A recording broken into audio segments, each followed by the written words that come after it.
On today's show, we will answer the question, why is gossiping so wrong?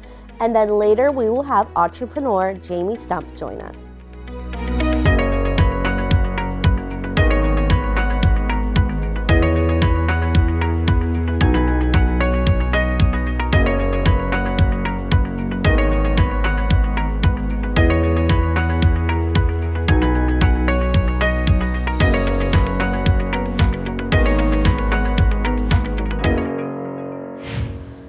So today I want to share something with you, and I want to start by saying this is not about me, but about what God can do when we allow Him to use us, when we don't let the busyness of our lives get in the way of what He wants to do.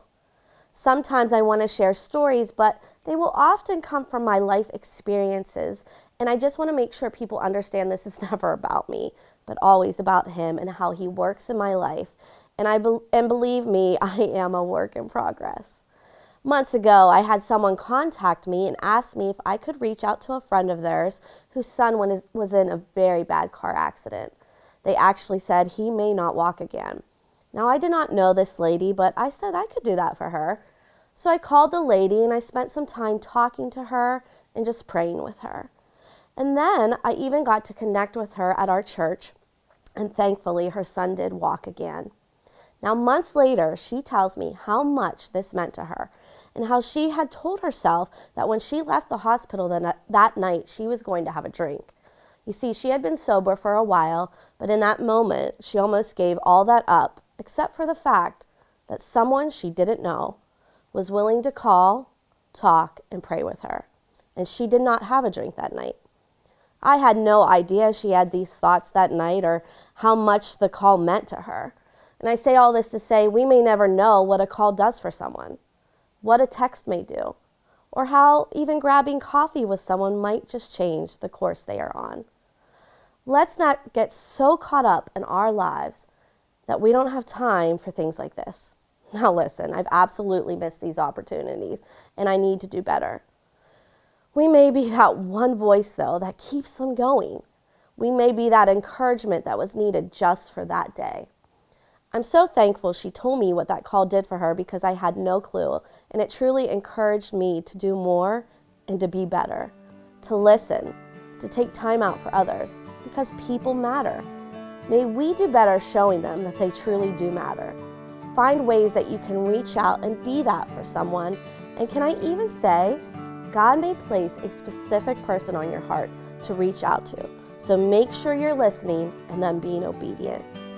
John 15:12 says, "This is my commandment, that you love one another as I have loved you." May we love others more each day as He has commanded. And when we come back, it's just three women with big opinions, always backed by a biblical standpoint. So hey, let's talk about it. This segment is brought to you by Harry's Construction, whose motto is, "If you can dream it, we can create it."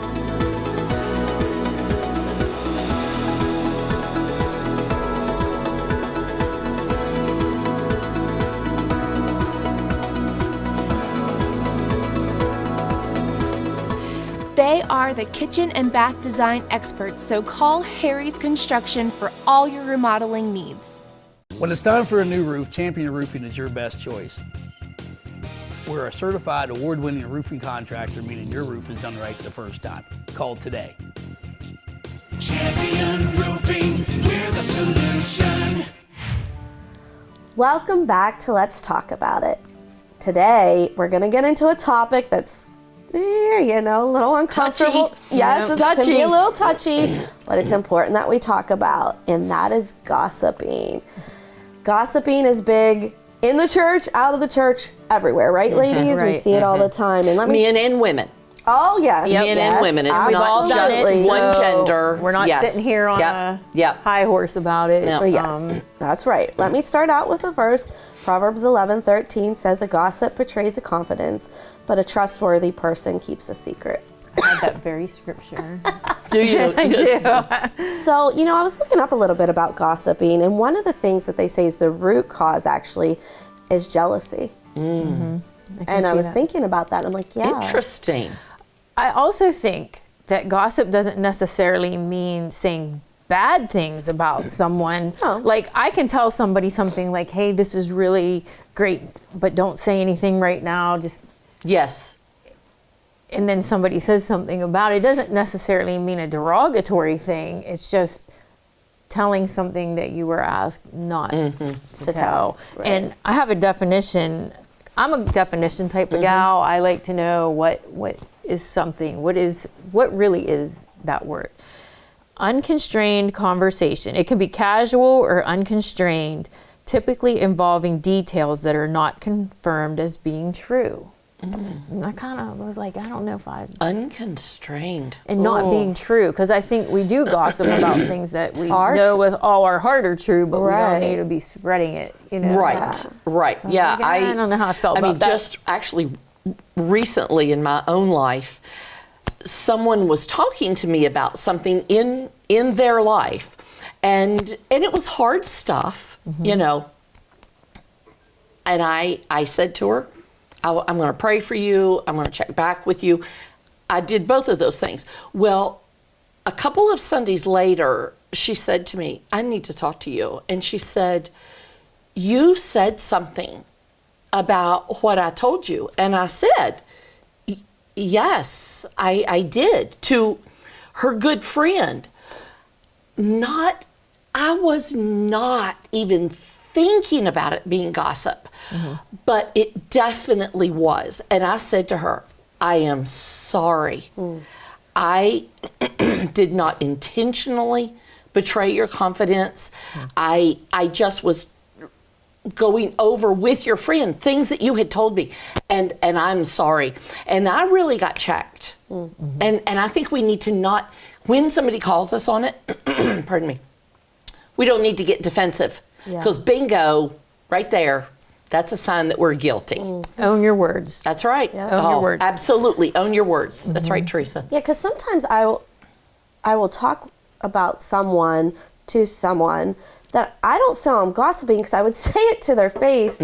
So I kind of struggle a little bit with that. Like, well, am I gossiping, or is this I'm trying to get a better understanding of where they're coming from? You know, because sometimes I have that, and I'm like, I'm not trying to gossip, because I truly would say it to their face. I suppose one gauge we can use, excuse me, is if you were on the other side of it, how would you feel? That's good, yeah. Because most of the time, we would check ourselves. If we think, how would I feel if I was on the other side? If I was the person being talked about, even in an okay position, how would it make me feel?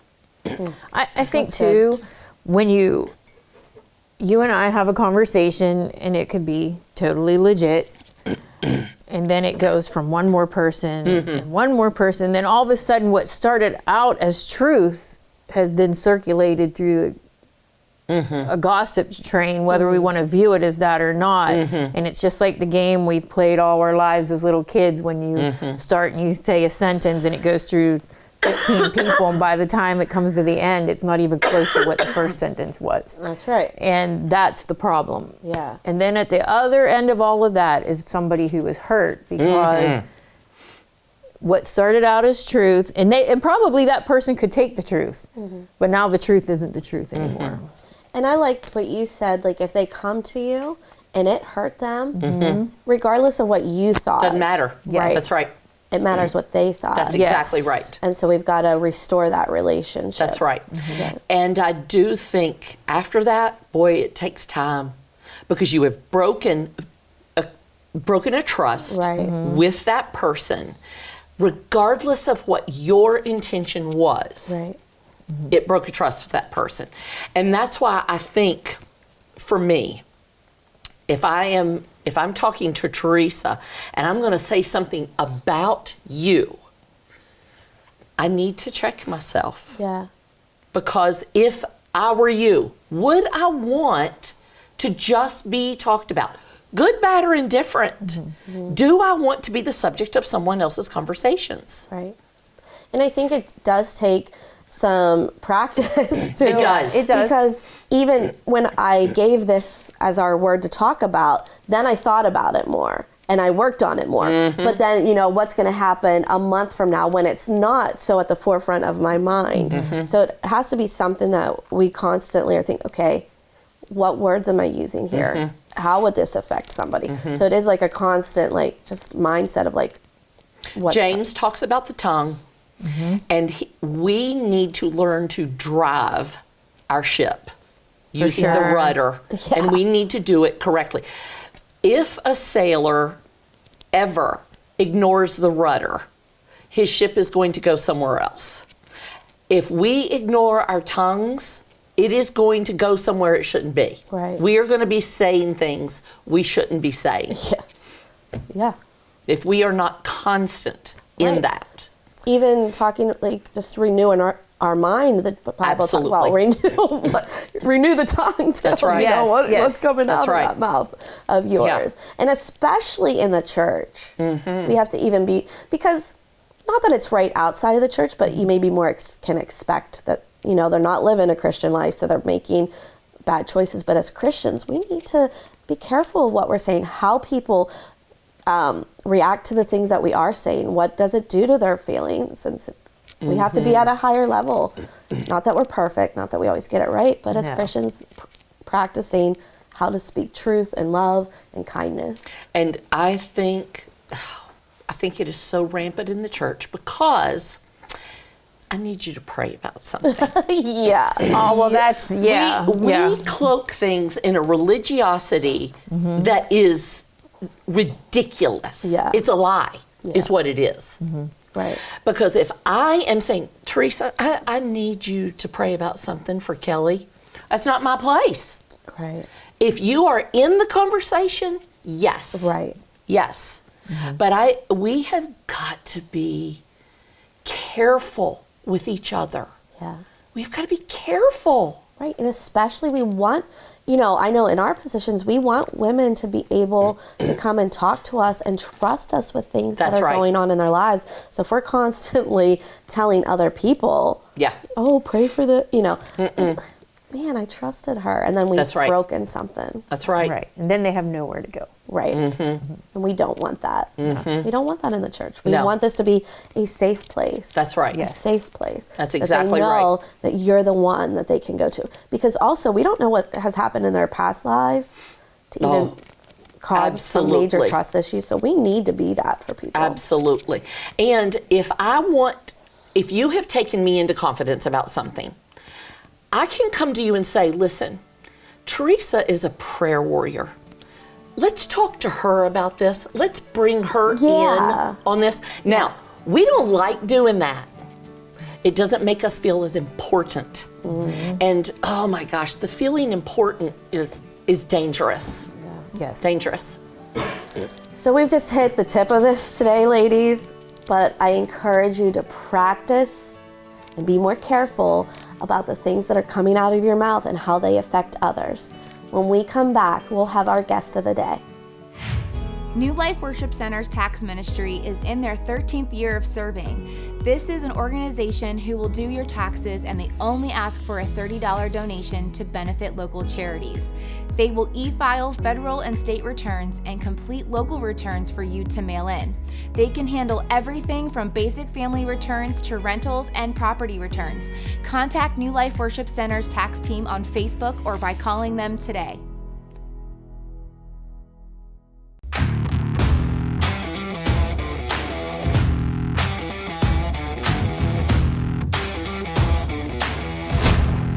Impact Productions, a multi-layer technology company providing on-site, online, and in-studio video services.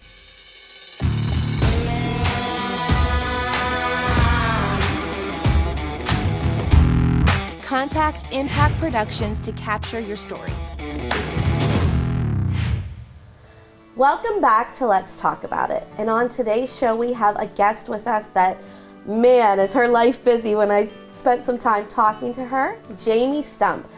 Jamie Stumph, tell us a little bit about yourself before we get into all the things you're involved with. Sure. So I am general manager for a company called Advantage Resource Group. We're a local company that we specialize in HR consulting. Some of our biggest divisions is kind of what we're most known for is staffing. So we help individuals get jobs. We also do drug testing, FBI fingerprinting, payroll processing. So there's a lot that kind of goes into what we offer. We mostly specialize just to kind of take over the HR burden for a lot of companies so they don't have to worry about that.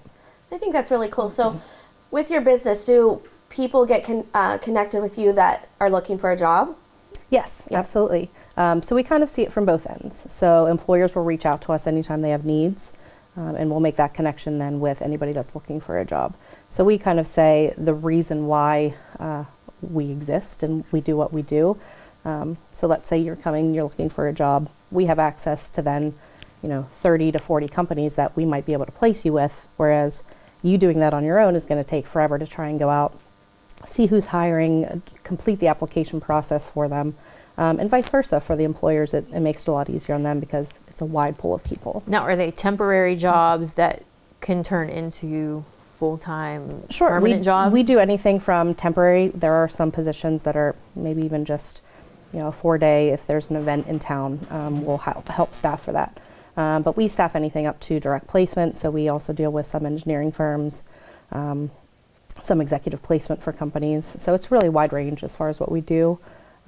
But a lot of what most people will see is more of the temporary to perm positions. So they start out what's called temporary position. After a period of time, if the employers are happy with their performance, then they'll go permanent with them as an employee.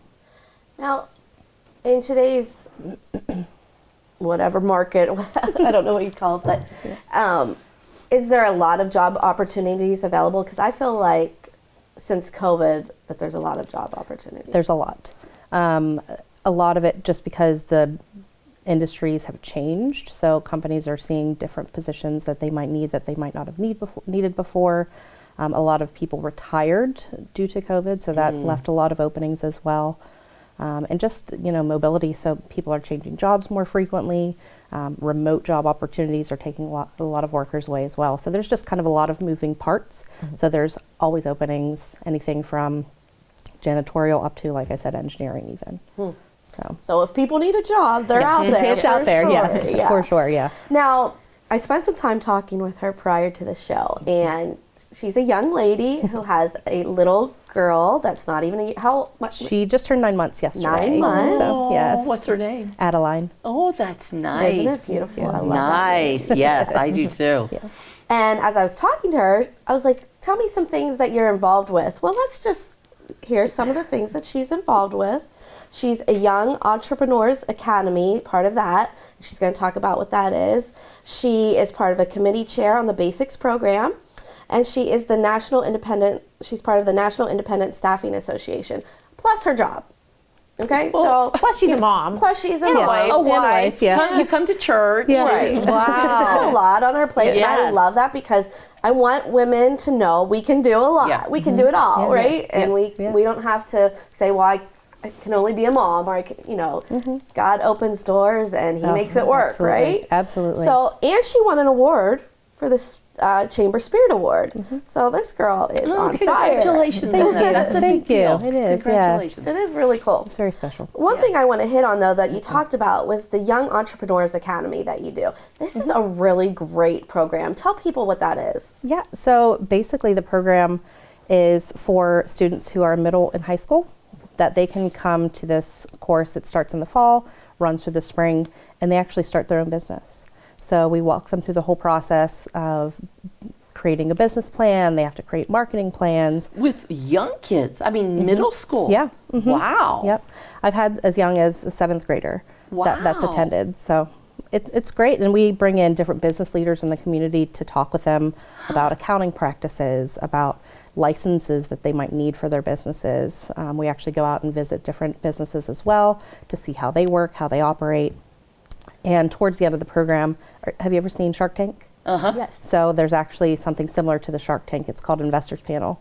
So we have different business leaders around the community that come with money from their businesses, and the students present their business ideas, and then they get money from the investors. The cool thing is, the winner of that, though, whoever they decide is kind of the best business idea or what would work best, actually goes to Rochester to compete nationally against other students. And where does this all happen?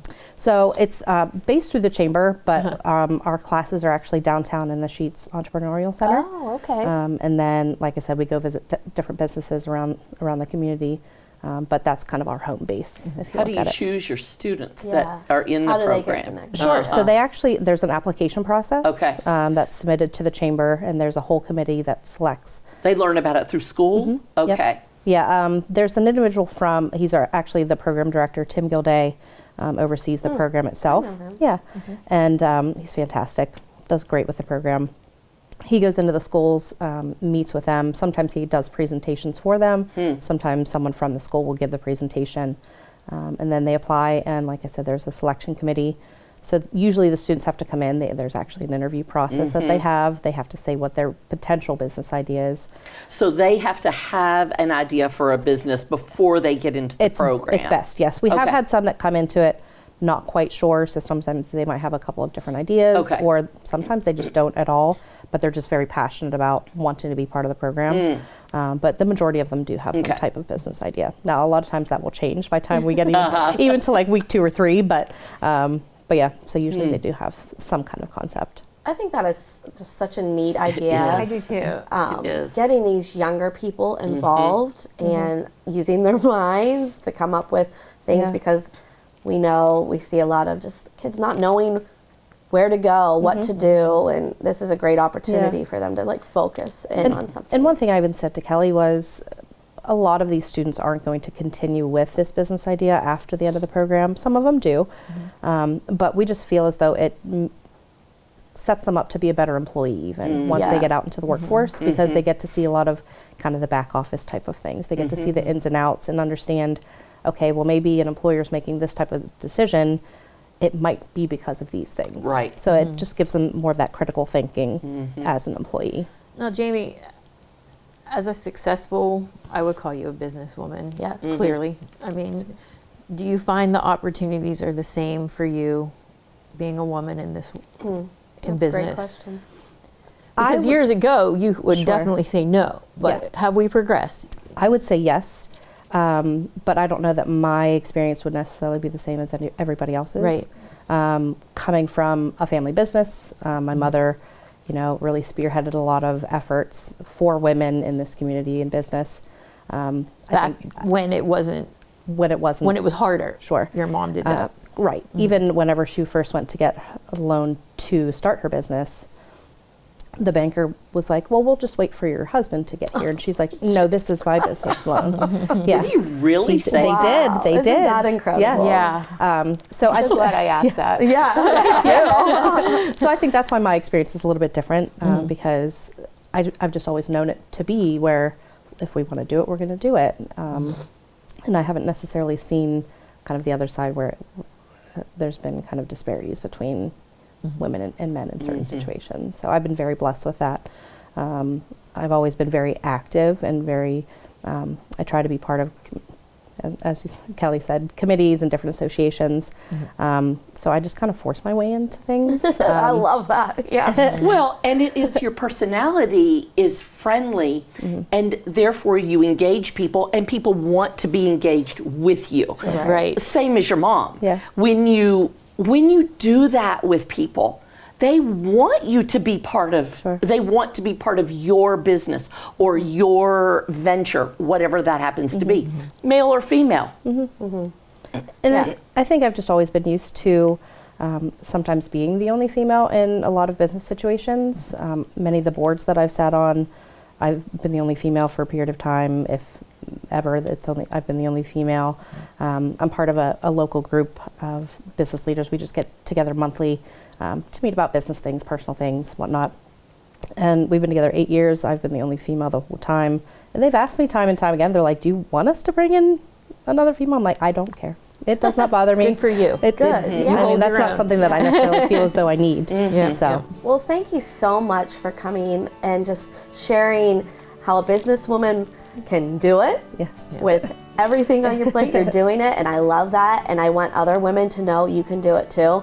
And if there's a job issue that you're having, seek out Advantage Resource Group and they can help you out. When we come back, we're gonna have our tip for the day. Hey y'all, it's Dano. Check this out.